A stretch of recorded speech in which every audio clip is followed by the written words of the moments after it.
Once again, it's Percy Jackson's birthday, and once again the fandom celebrates. We've got quite a lot to look forward to in the coming years, with more books on the horizon, and of course, Season 2 of the Disney Plus series.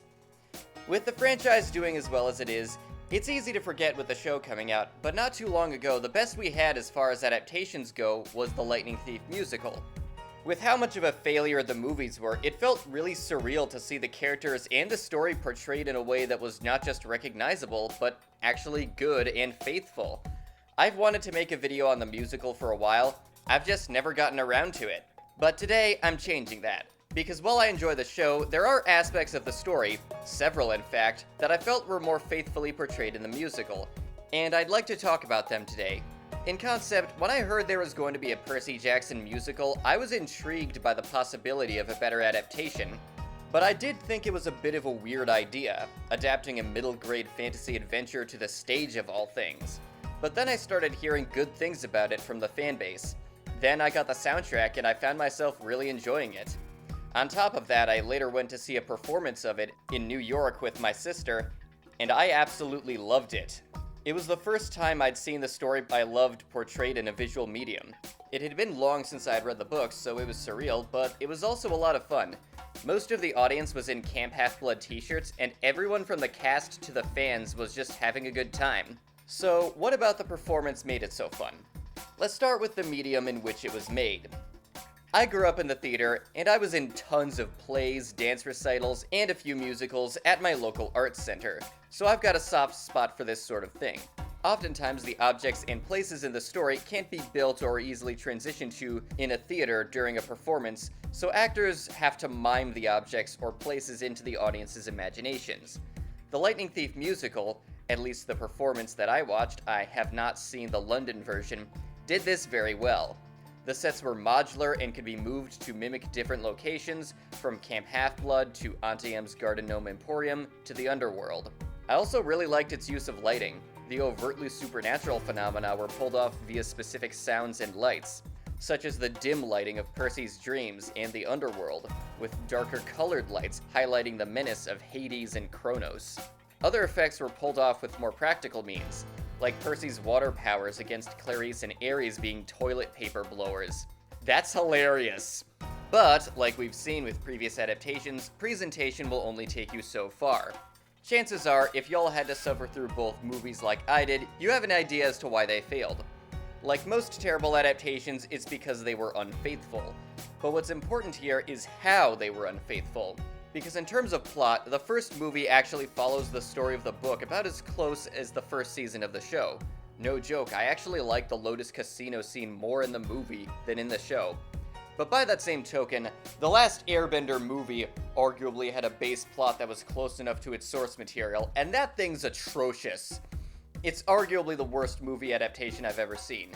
The Percy Jackson movies failed because they were a soulless attempt to cash in on the YA fantasy craze of the 2000s. There was no effort to understand the story of the books, the characters, the themes, and how it was all supposed to tie together.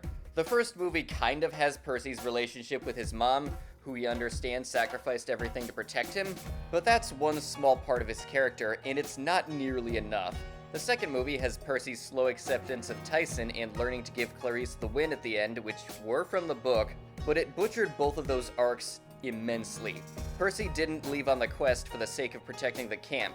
Clarice doesn't actively hate Percy like she does in the book, and Tyson doesn't embarrass Percy, again, like he does in the book. None of the conflicts were set up properly, so the payoffs don't hit like they're supposed to. As such, Sea of Monsters is genuinely one of the worst book-to-movie adaptations I've ever seen. Granted, it's far from the absolute worst, but that's a video for another day. The point I'm getting at, the movies failed where the musical and the show succeeded. They both diverge from the plot of the book, sometimes even more so than the movies, but they still work, because they were made with a fundamental understanding of what the story is about, along with personalities and arcs the characters go on. The movie doesn't have Percy's frustration with the world as is, or his sense of justice and will to do the right thing. Same goes with Annabeth's strategy and intelligence despite her trauma and insecurity, and Grover's feeling of worthlessness but great desire to help his friends in the natural world. In fact, that's an understanding that the musical has to a degree. I would argue is even better than the TV series, in some ways, going off the first season. Both adaptations made compromises to fit the medium, but the musical succeeded for me in a few key ways. The most important thing the musical got right is the personality of the characters. Percy's insecurity and sass is on full display, along with his negative view of life and his dad. Annabeth's desperate need to prove herself after not having a family in her life for so long, and of course, Grover. Grover in many ways is the goofy friend who isn't very capable, but he's so much more than that. He desperately wants to help his friends and save the natural world by finding the lost god Pan, but he suffers from a crippling sense of worthlessness due to him failing repeatedly to rescue demigods he was assigned to protect. The show just kinda left it out. Granted, it is something of a 2000s archetype, so I understand why it was left out, but Grover's character arc felt a bit incomplete as a result. In the musical, almost everything you need to know is communicated through the songs. And those songs are a ton of fun.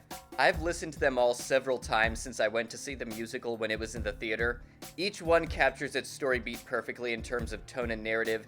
Each of the supporting characters gets a song to themselves that portray their character in a way that can be fully explored in just a minute or two. Despite the condensing the musical does succeed at, going from a 300-page book to a 2-hour stage show did cause a few things to get left out. A lot of the non-essential encounters like the Chimera and the Lotus Casino got reduced to cameos in the song Drive, as soon as the trio's past Medusa and is heading off to their destination.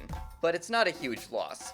Ultimately though, the Lightning Thief musical is a good adaptation for a similar reason that the Disney Plus series is a good adaptation. It understands what the story is really about.